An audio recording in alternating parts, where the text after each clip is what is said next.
Good evening, everybody. Thank you for joining us and welcome to Getaway Day Episode 5. I'm Mason, he's Gautam, and tonight we will be touching on This Week in Baseball, trying to highlight some of the all out hustle players in Major Leagues. So the guys that just put their heart and soul into the game, on and off the field. Just trying to give them some love for just how much they're into the game and how that makes them better leaders. And then we're going to wrap up today's episode with some baseball trivia, trying to change it up from the top fives. Try not to burn through all of my ideas all at the same time. So, with that, let's get right into it. So, I think, actually, first off, how are you doing today, Gautam? I am doing well. Excited to talk baseball with you as always.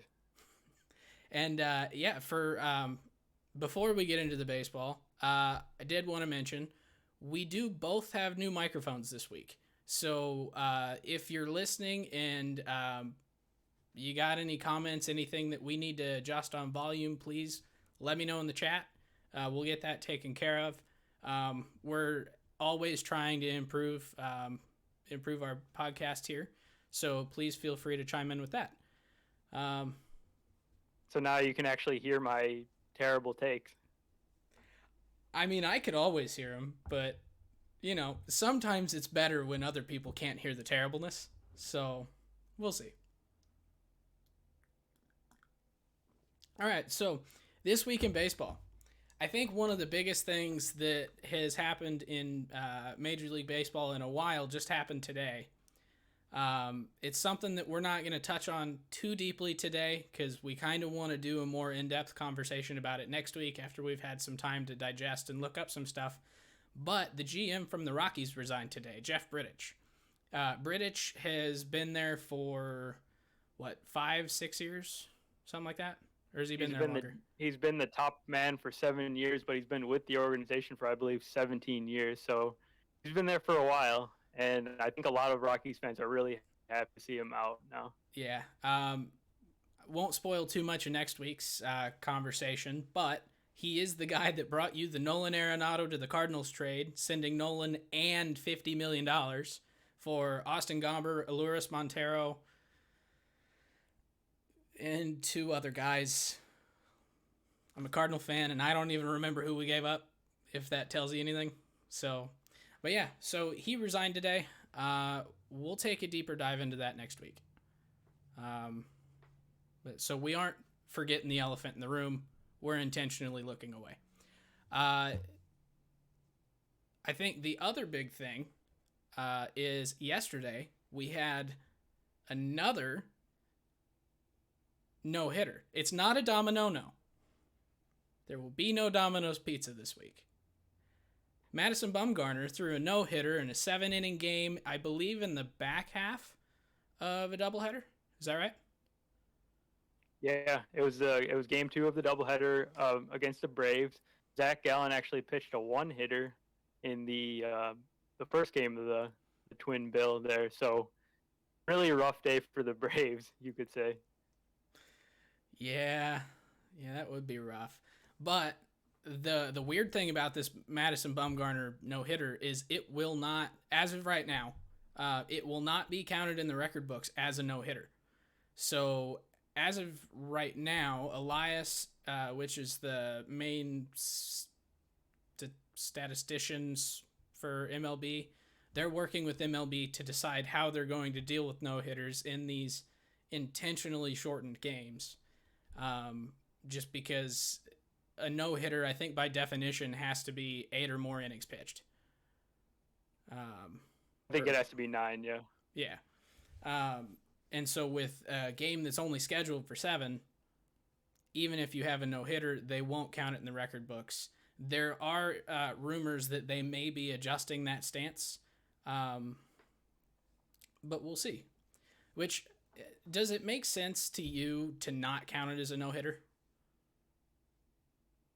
Yeah, I guess I understand both sides of it, and personally, to me, it's not like the most interesting question. It's just like a semantics argument, really. I mean, he he pitched the 7 innings that were scheduled for that game, and it was a no hitter. I mean, you can call it a no hitter, but if your definition of a no hitter is 9 innings, then I can see why you wouldn't count it also. But I think it should count as a no hitter. Yeah, I guess where I'm stuck on it, I think it should 100% be considered a no hitter in the official record books and everything. They could separate it out and say 7 inning no hitters, 9 inning no hitters if they want to separate it, but they didn't give him the opportunity to go 9. So you can't really take away a guy's dominance for a day just because you said that they weren't gonna play 9. Yeah, and like Zach Allen pitched a 1 hitter. They're still counting that as a 1 hitter. How's it? It's only 1 hit different than what a bum did. Yeah, Why not call it a no hitter? Well, and there are no hitters in the record books that are less than 9 innings. I believe the last one that was less than 9 innings was a 5 inning no hitter. I don't remember the date on it. I had it pulled up here a little while ago. It's been a hot minute. It was in the 80s or 90s, but excuse me. It was a rain shortened game. So it was rained out after the winning team had the lead in the 5th inning, and they did not resume the game, and they counted it as a no hitter in the record books. So if you're counting that 5 innings, then why not make a 7 inning? We told you couldn't play 9. Why not make that a no hitter? For me, though, what I want to know is what Mad Bum did. Is that for real? Can he keep it up? He looked terrible in his first 2 starts. His 3rd start was okay, and then this one was legitimately good. So I'm wondering, like, maybe he can make a resurgent season in 2021. Yeah, I mean, he's what, 32, 33? How old's Mad Bum? Yeah, he's in that range, yeah. Yeah, so I would 100% believe he's still got some gas in the tank. He could put together a couple good seasons. I mean, you see some of these old guys like, Waino's the guy that comes to mind because I'm literally watching him right now.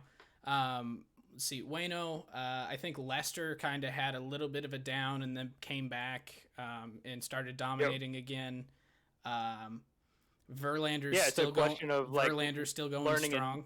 So learning kind of like a new way to pitch. Once they lose a little bit of the velocity, they have to kind of rediscover a new way to get guys out, and maybe Madison Bumgarner's figuring that out. Well, at this point. And Clayton Kershaw is kind of in the exact same spot right now too, because Kershaw doesn't have the fastball velocity he used to, and granted, Kershaw is Kershaw, so it's really hard to say he's ever had a bad year. But if you look at his career compared to himself only, he did have kind of a dip. And now he's starting to come back and he's starting to dominate more. And he might not ever be a number 1 again. I don't think, like a true number 1 dominating everyone else in his rotation. But I kind of think he's on kind of that second wind of his career. I think Bumgarner could be the same way. Yeah. And, of course, he's got that reputation as being a big game pitcher. And I have no clue when the Diamondbacks will ever make the playoffs with the Padres and the Dodgers in the same division. But if they ever do, they've got that ace in the hole to pitch the big games. With Bridich gone, they could have locked down the number 4 spot. Yeah. That's all I'm saying. But let's see here. What else happened this week? See, you've got a note here about team building and kind of short benches. What? Yeah, so there was a game earlier this week with the Marlins, and they were only down by 2 runs in the 9th inning, but they have no position players left on their bench, so they were forced to bat Pablo Lopez 2 outs in the 9th inning in a close game, and that just made me think, like, there's something imbalanced with the way that the rosters are built these days. With so many pitchers. Yesterday I was looking. There's many teams now that have 14-man pitching staff, or the rest of them have 13-man pitching staffs. That only leaves 3 or 4 guys that are position players. They burn through those guys really quickly, and it's still the ninth inning, and you don't have anyone to take a real like at bat. So I thought whenever And they it just doesn't seem expanded, right. I thought when they expanded from 25 to 26 man rosters, they basically said you had to have 13 and 13 unless you have a two-way player as designated by Major League Baseball. That was the initial plan, but with COVID, they canceled that rule. So there's no restriction on the way you can construct your roster. You can have 15 pitchers if you want. Well, I kind of think maybe it's time that we look back into that and implement that rule because the original intention of going to a 26 man roster was to get you an extra bench bat, and then But that's not the way the teams use it, though. They always use it to add one more pitcher. yeah, but I don't know. I kind of feel like we should. The rule was going to be implemented. It was being implemented for a specific reason. Yeah, COVID kind of screwed things up, but COVID also made it so we had 28 man rosters anyway. So now that we're back to 26, maybe it's time to go back and implement the other half of the rule. Just that way we don't start having more of these games where I mean I completely agree. Yeah. I'll get Bob on the phone here after this is done tonight. He and I are The same thing buds. happened in last night's Padres Dodgers game.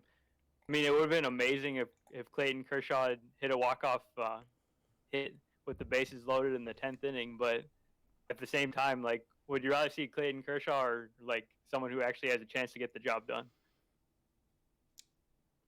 Yeah. Is Gavin Lux up on the roster? Because if not, he seems like the right guy. He's hurt right now. Well, put him in there and let him kick the ball. I don't know.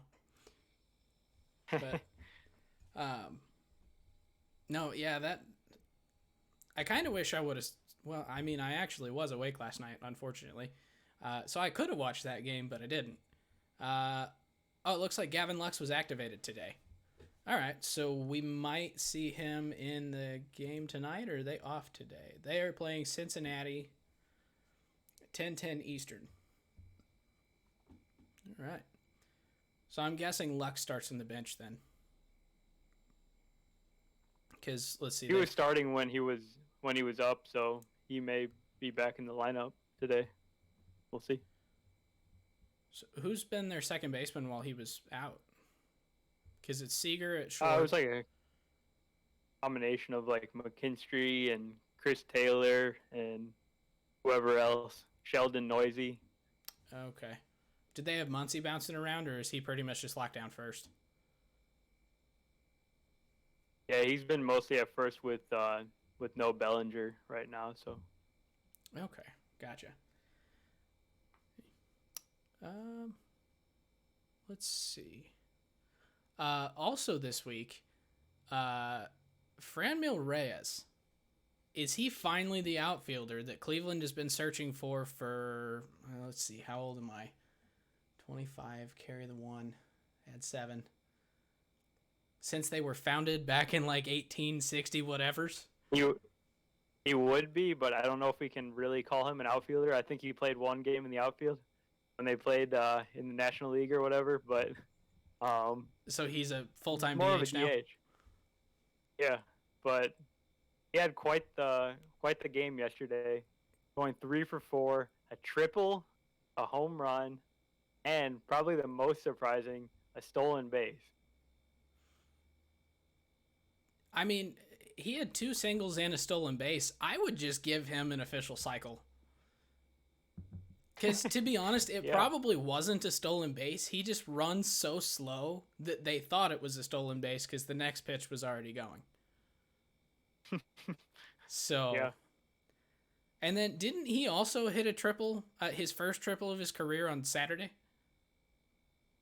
Yeah, it was a few days before. So now he's just getting bold. He's just like running the bases wild, going for triples every time. He's going to be the opposite Tim LeCastro.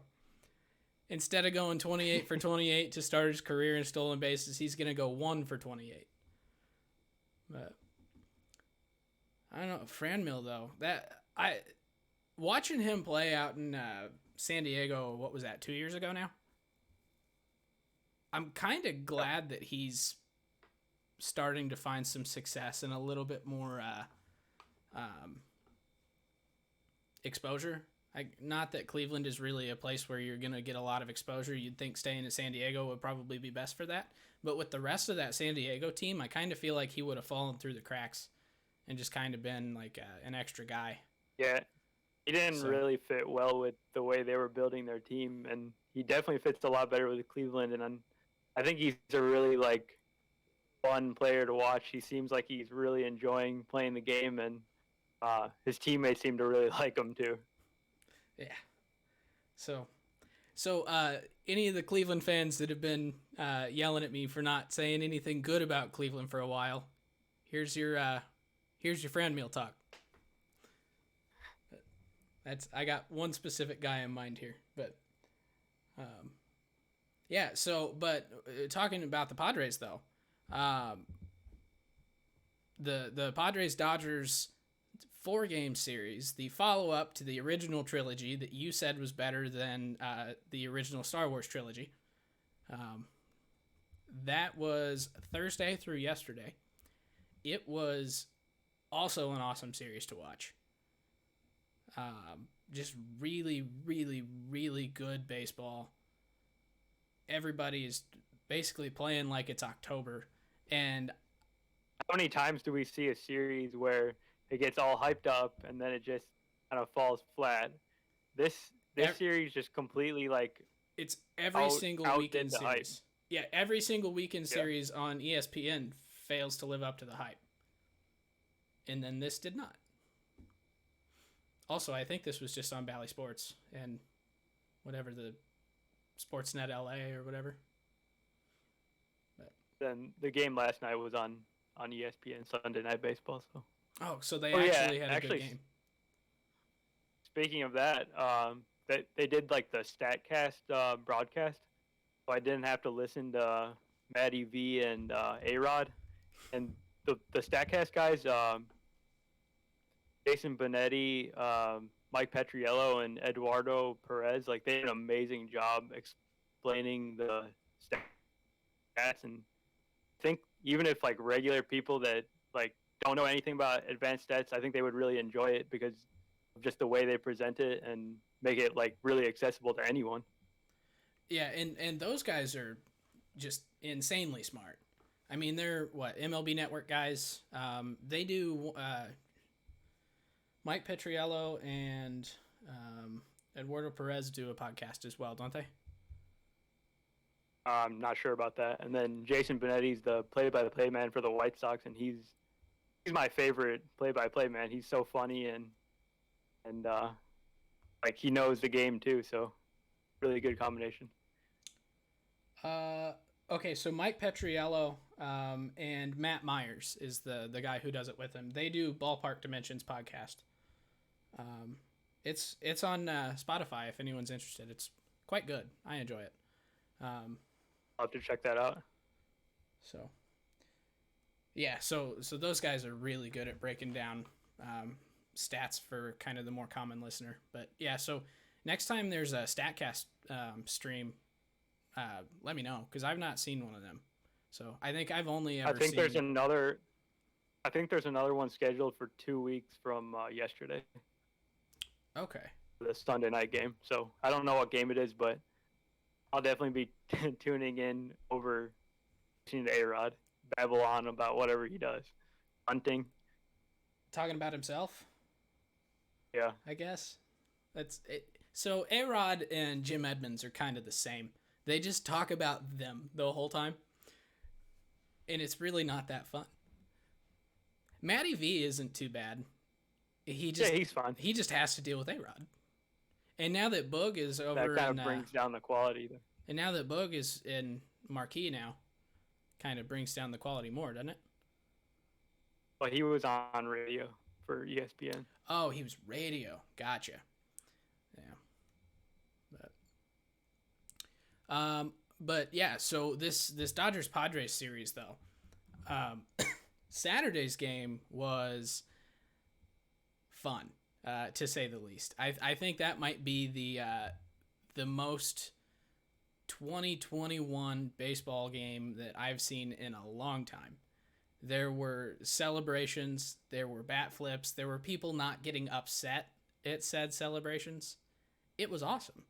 So, for those of you that didn't watch the game, and I apologize if I get some of the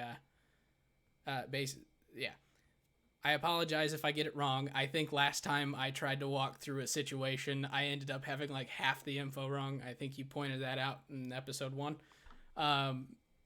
So I guess asterisk right off the bat. I might be a little bit mistaken. Don't come for my head. But anyway, Tatis hit a leadoff homer off Trevor Bauer. And it was electric. And he's running around the bases, and Bauer doesn't see it, but Tatis is running around. He turns around towards the dugout and covers up his right eye. And that was basically saying he did that with one eye closed. Now, back in spring training, in Trevor Bauer's, I want to say it was his first spring appearance. It was his first, and I think he did it in the second one too, actually.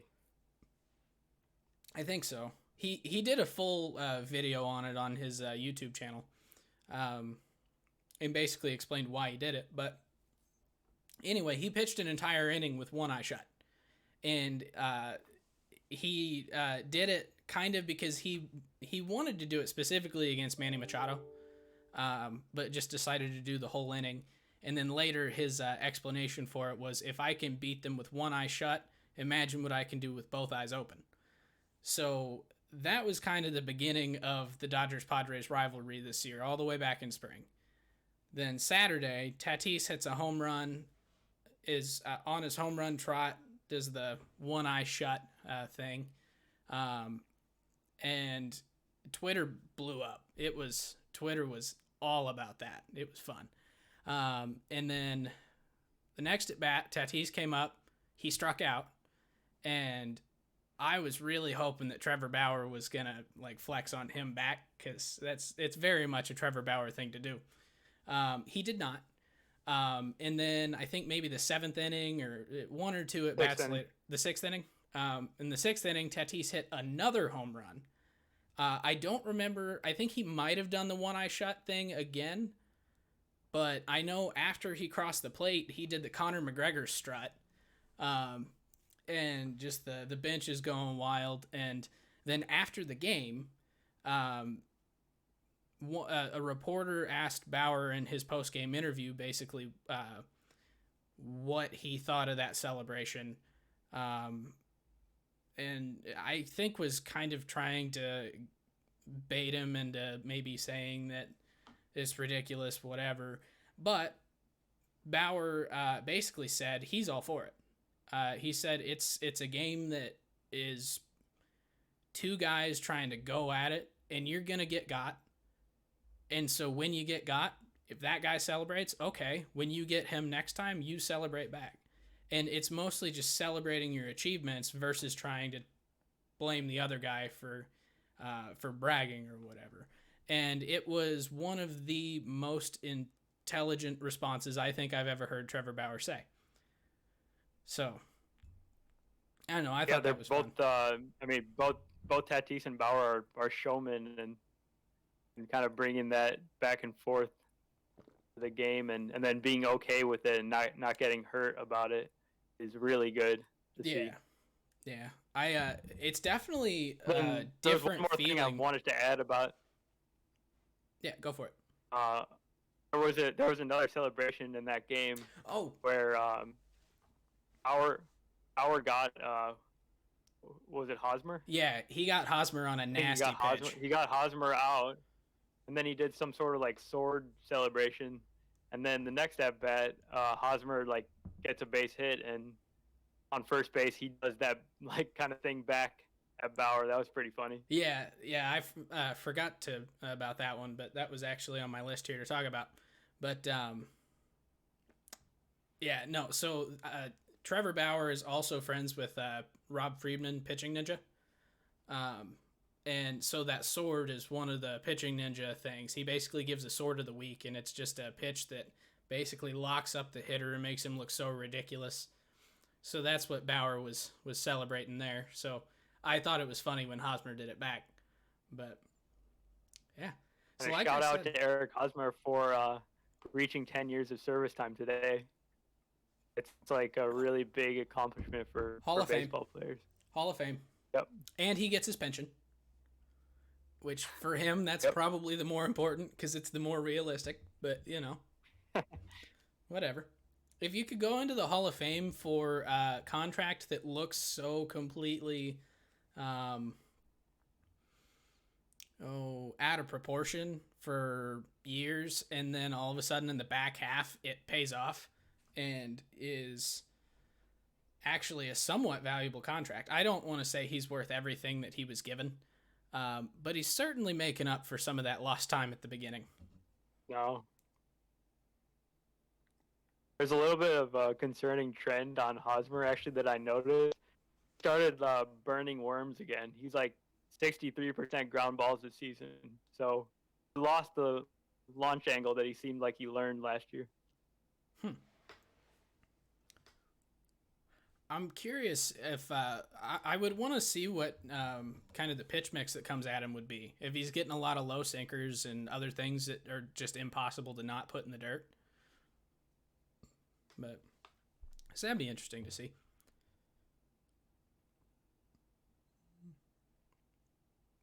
All right. Anything else on Dodgers Padres? Not on Dodgers Padres. No, I think I got one last thing, and then one last note here, and then maybe move on to All Out Hustle. What do you think? So the last note I wanted to mention right now, Shohei Ohtani is on the bump down in Texas, batting second. And this is the first time that someone has started a game on the mound while leading the league in home runs since Babe Ruth. So, fun little fact there. He's getting rocked a little bit. He gave up 4 runs in the first inning, but sort of made up for it because he's already scored 2 runs and an RBI double. So he can help himself. Yeah, he's certainly one of the only guys that you might give a little bit longer of a leash because he'll give up some stuff, but he can legitimately just make up for it himself. But at least that's without looking too much into it. That's just kind of a thing that comes to my mind. But all right, any closing thoughts on this week? Nope. All right. So, you want to go ahead and bring us into this next segment? Yeah. So, watching Wednesday's Cubs Mets game, and there was a ball hit by Wilson Contreras up the middle. It looked like Jeff McNeil was gonna be able to field it, but then he kind of like backed off, and Lindor didn't have the ability to reach the ball, so it just sort of trickled into center field.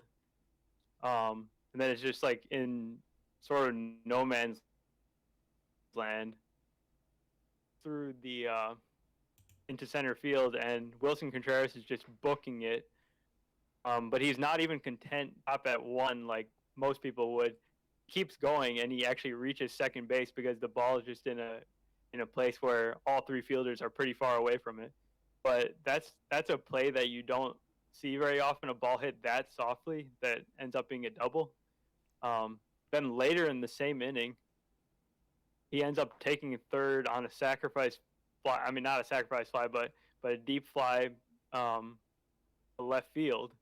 So he's going second to third when the ball's hit to that side of the field, and that's not something I think any other catcher in the league would probably even attempt. So that kind of got me thinking like about players around the league that kind of show that extra effort when they're on the field. Not to take away like the effort that any player is really putting forth. They're all professionals, but sometimes as a fan, I really like seeing guys that really go all out, and I just wanted to highlight a couple of those players. All right. Yeah, so the first one that comes to my mind, and when I'm thinking about things just kind of off the top, it pretty much always ends up being the Cardinals first, and then I start to think of someone else. But Harrison Bader is kind of that same thing for the Cardinals. Harrison Bader is one of those guys that he will tag up. I think he went first to home on a single one time. And just in the field, that guy is not content with backing off and letting a ball drop. If he thinks he can get it, he's going to dive and he's going to try and make that play. And his, if you look at his StatCast percentiles of like caught balls by the catch probability, he's kind of near the top of the league in some of those like extremely hard to reach balls. And he's like the one guy that there's never a doubt in your mind that he's going to go and get that extra base if he can. So he's not playing so far this year. He'll be back soon, but he's got a quad or a hamstring injury, one of the two. But yeah, I think like the center fielder is kind of like a mentality. So the guy I had thought of was Ramon Laureano, center fielder for the Athletics. He is just like, he never stops like running or like doing anything as hard as he possibly can. I was actually watching the game on Friday, and apparently the broadcasters have given him a nickname that I think suits him very well. It's the Laser, in reference to his throwing arm. If you haven't seen the play from, I think, 2018 or 19, he goes back to deep left center field, catches a ball near the warning track, and then almost flat-footed makes a throw all the way back to first base to double off a runner, and it reaches first base on the fly. It's like one of the most incredible throws I've ever seen anyone make. Yeah, but Laureano, like, he swings hard all the time. He throws the ball as hard as he can. Stealing bases, he leads the league in stolen bases. Unfortunately, like, sometimes as a fan, you're watching, like, don't slide into first base, but that's not going to stop him. He's going to be like doing whatever he thinks he needs to help his team. Yeah, Laureano is really fun to watch. He's one of those guys that I'm personally a big fan of. I'm looking for his 2020 Topps Chrome Green Wave Refractor, just because it's highlighting him robbing a home run. And it's just a beautiful card, and then in the green, it just looks amazing. But yeah, no, Laureano is. I think it was 2019 is when that throw was. He was a rookie, and I think he was a rookie in 19. Yeah. But yeah, and the thing with Laureano is like I would say that like some of that hustle has really helped him like advance his career, because he was like a 16th round pick by the Astros, not really a big name prospect. I would have to say like just the way he plays the game has made him kind of like an actual name today. Yeah, which being in Oakland, that's everything.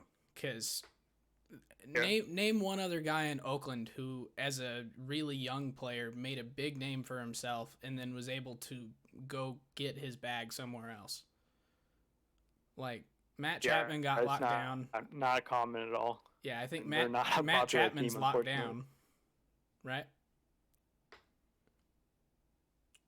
Still there? Not sure. Yeah. But yeah, I think Chapman ended up signing an extension, or he's way younger than I thought. But he's like the only other player that I could think of that is known, and Matt Chapman's not really even known that widely across the league by the common fans. Because he's a defensive first third baseman who's still one of the best third basemen in the league. I think him and Arenado are like the top two. Oh no, he's not even ARB eligible yet. Holy crap. I mean, that's the Oakland way. Yeah. They really don't sign big free agents. They have young guys and really unheralded guys, and they lose them to free agency, unfortunately. So Laureano will be, manning center field for the Yankees in a few years, unfortunately. Yeah, well, I think there might be a bidding war on him too, because he's one of those guys that if he keeps it up, he's got fans everywhere. So he's one of those names that could potentially help a fan base that's trying to appease their fans, or help a team that's trying to appease their fan base. There we go. Let's see. So the other player that I was kind of thinking of that kind of fits my list for all out hustle guys is and this is probably the biggest name player on this list by far that we're going to mention, but Nolan Arenado. I think that dude, um, even if he didn't come to the Cardinals, I probably would be mentioning him still. The dude is just a freak athlete, and just every single thing that he does on the field, he is putting in 100% effort.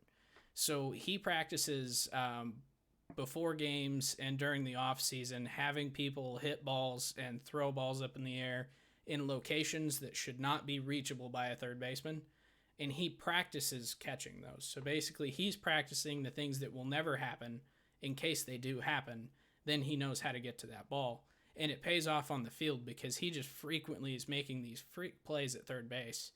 And then on top of that is just his hitting ability. And the one thing that even Arenado himself has kind of said that he wishes he were a little bit better at it is his speed, because he's slow, really slow. He Yeah. even And it's not for lack of trying. Like, I don't know what you really can't do too much to improve that a whole lot. It's just kind of like one of your traits that is sort of fixed. yeah, and so like he's a four tool guy because he's not fast, but Yeah. he and he recognizes that, but he figures out ways to advance bases, and he's a smart base runner, I guess is what I'm getting at, is he knows his limits and he pushes his limits. So he's not going to be going first to home on a single like Harrison Bader, but he'll go first to third on a ball that you wouldn't think he'd be able to go first to third. But his speed, if you remember, I think it was 2020 MLB The Show. They had him rated at like a 28 speed. I was playing it today. Guess what they gave him for this year? 15. It was either 13 or 18, but he got demoted big time on speed. So, yeah. But yeah, that's definitely a sign like of a smart baseball player. The ones that, steal a couple bases and are able to take the extra base even when they're not fast, just because they're like they've got their head in the game and they know they can see where they have the opportunity to do that. Like, you still see Anthony Rizzo has 3 stolen bases this season. Albert Pujols stole a base this season. Albert Pujols is 13 for his last 13 stolen bases going back to 2015. And it's not because of his speed at all. Nope. He comes in at a -2 speed on the show. Yeah. Not that they're like the end all be all on rankings for speed or talent or anything, but certainly that one checks out though. A little bit. Yeah, and then the last player we'll talk about here is Byron Buxton. So Byron Buxton's kind of having a breakout season, you could call it, this year, assuming his health. And that was one of the things that I was just looking up yesterday. All his trips to the injured list. So 2015, he had a left thumb sprain. 2017, he had a left groin strain. 2018, he had migraines. Another trip to the IL for toe fracture. Then 2 separate trips for a left wrist strain. 2019, a right wrist contusion, concussion-like symptoms, left shoulder subluxation. 2020, left shoulder inflammation, and then today came out that he's dealing with some sort of tendonitis in his knee. Let me guess, it's his left knee. Yeah, I was also wondering about that. Like, he keeps injuring his left side. So a little weird. Okay, so hear me out.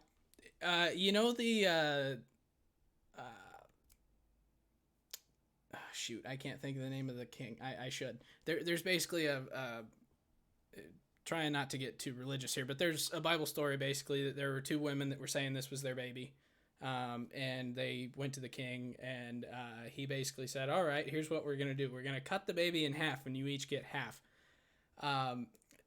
Now, ignoring the rest of the story, let's do that with Byron Buxton.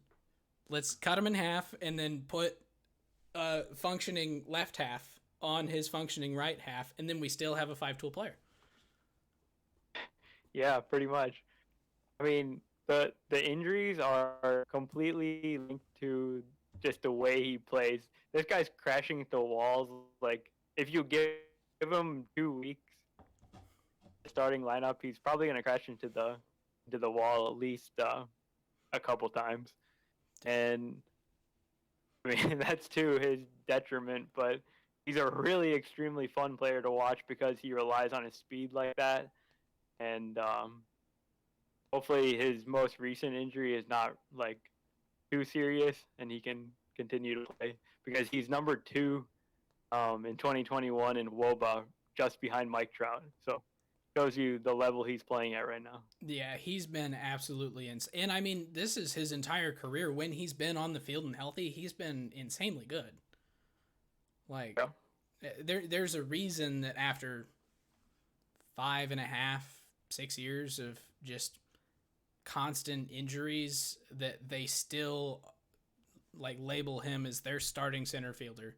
They put him in every single day that he's healthy. The dude is incredibly talented. So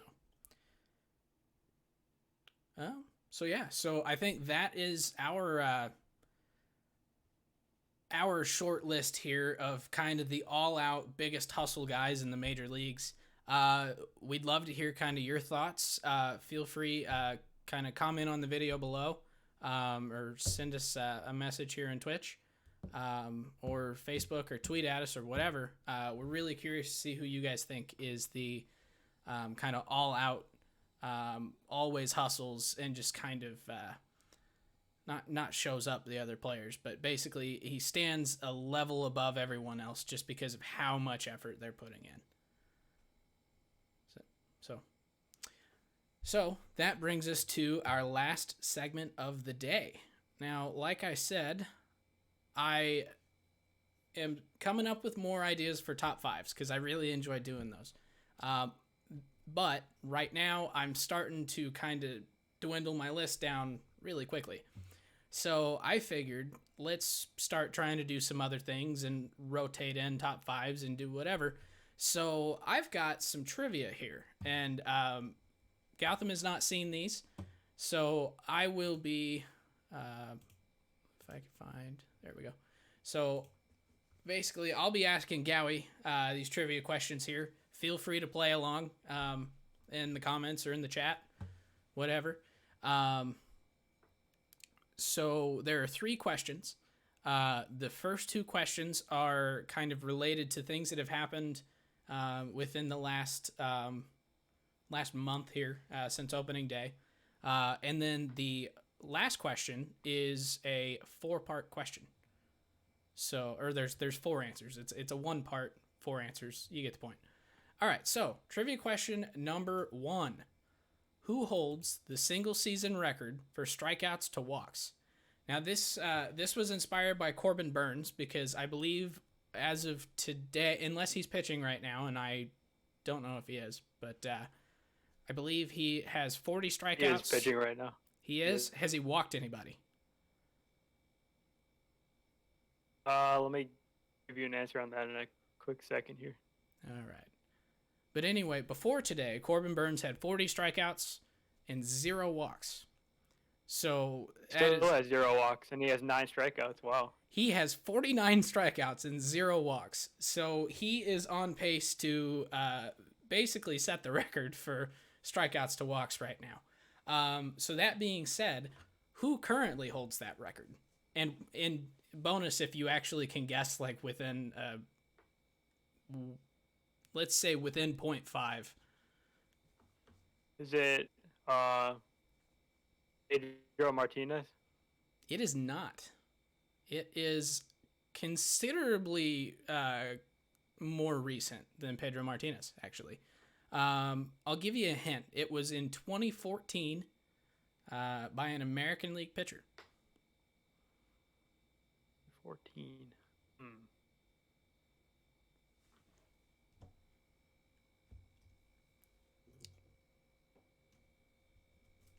Let me see if I can. Was it? Let me see if I can get a visual aid for you here. You got a visual aid for me? Of course I do. Was he left-handed or right-handed? Right-handed.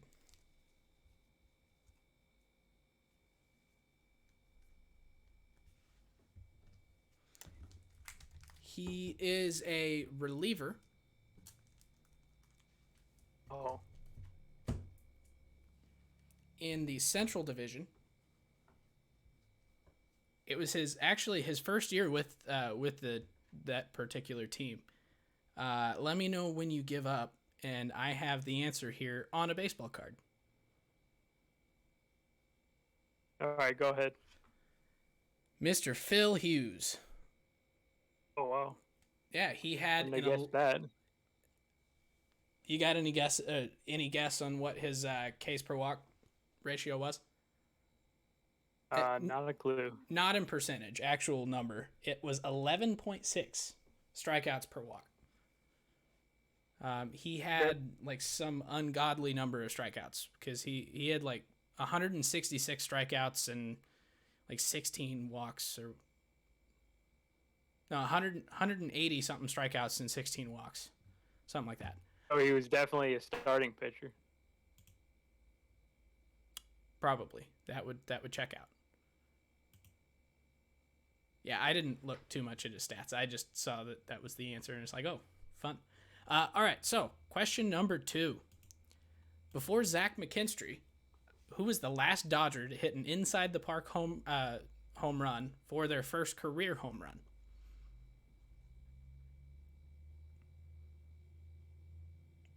It's one of the more obvious Dodgers.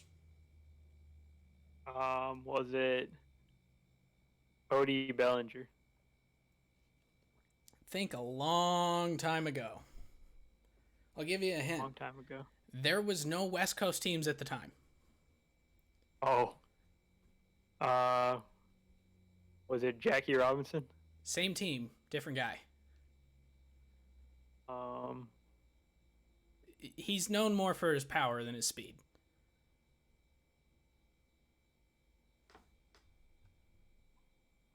It is the Duke. Duke. On May 2nd, 1948, Duke Snider inside the park home run for his first career home run. I did not look up the park,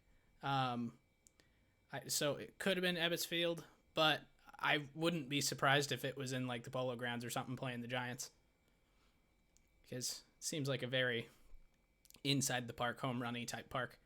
All right, so the final question of the evening. 4 players have been intentionally walked 3 times so far this year. Can you name them?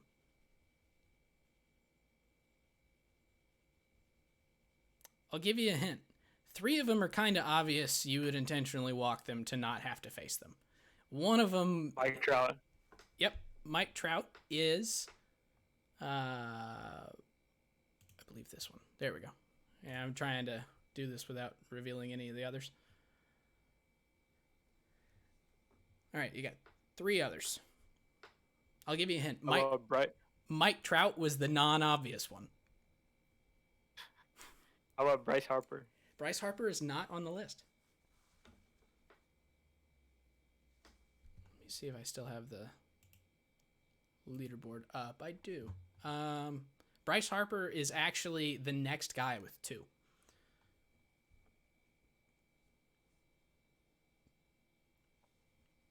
I need a hint.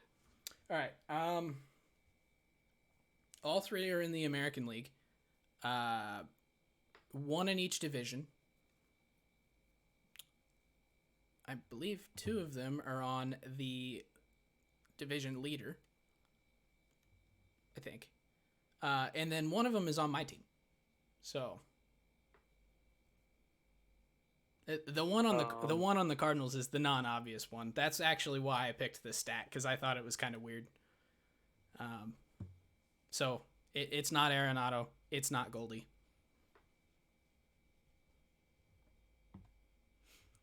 And then let me check the standings just to make sure I didn't screw up my other hint here.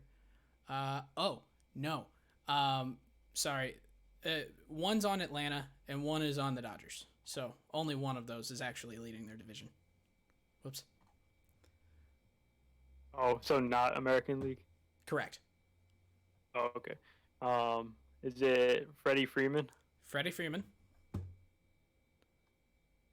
And is the Cardinals one? Is it like Justin Williams or something? It is Justin Williams. Kind of surprised you got that one. He's been hitting in that 8 slot, so that's why I guessed him. Gotcha. Yeah, I guess that makes sense. The one other guy is I wouldn't want to pitch to him because he's gonna make a T-shirt. Max Muncy. It is Max Muncy. So yeah, I thought that was an interesting little stat, just because I was looking at the leaderboards, and even after those top 4, it's Jake Cronenworth, which I guess that one could be kind of surprising. But then you got Bryce, you got Longo, you got David Peralta, Will Smith, Juan Soto, some of these more power guys, Yordan Alvarez. So Justin Williams kind of stood out as the one of these things that just doesn't belong here. Yeah, so that is trivia for this week. I'll try and do better at coming up with more interesting questions next time. Not gonna lie, I came up with this idea about an hour ago, so I didn't really have a ton of time to put into some really good questions. So we'll come up with something better for the next trivia time. All right, so that's all that we've got for today. Any closing thoughts? Is Corbin Burnes actually going to finish the season with an under 1 ERA? It could happen. It very well could happen. That would be awesome. Let's see. And he may never walk another batter again. Well, I wouldn't go quite that far. He'll walk one batter, because he can't have an infinite Ks per walk. That just... Yeah, that would just break math. Yeah, so he's going to have to walk one guy. It'll actually be the last batter he faces for the year, so that stat then carries. So for pitchers at the end of the year to qualify for like the leaderboards and stuff, how many innings do you usually have to pitch? Is it 100? Maybe a little bit more. Might be like around 100 now. There's some sort of different formula to figure out how many you need to qualify. Gotcha. All right. Yeah. So watch out for Corbin Burnes. Dude is insane. Do you have the results of our Twitter poll? I think Shane Bieber and Eric Cole are the second best pitcher in MLB right now. Oh, so they tied? Actually, I can't even remember. All right. But yeah, so we are trying to get a little bit more active on our Twitter account, trying to get some more fan involvement. So if you see any of our polls, please respond. We'd love to hear your thoughts. As always, please subscribe to the Twitch, or please follow us on Twitch, subscribe on YouTube, like on Twitter, follow on Facebook. I don't know, email at Gmail. I'm trying to come up with some other things. What do you got? No, but we do have send us a letter. Yes. Snail mail. Yes. Send us a letter by snail mail. No, thank you for hanging out with us tonight. I think that's all we've got. So with that being said, have a great night and we'll see you here next week.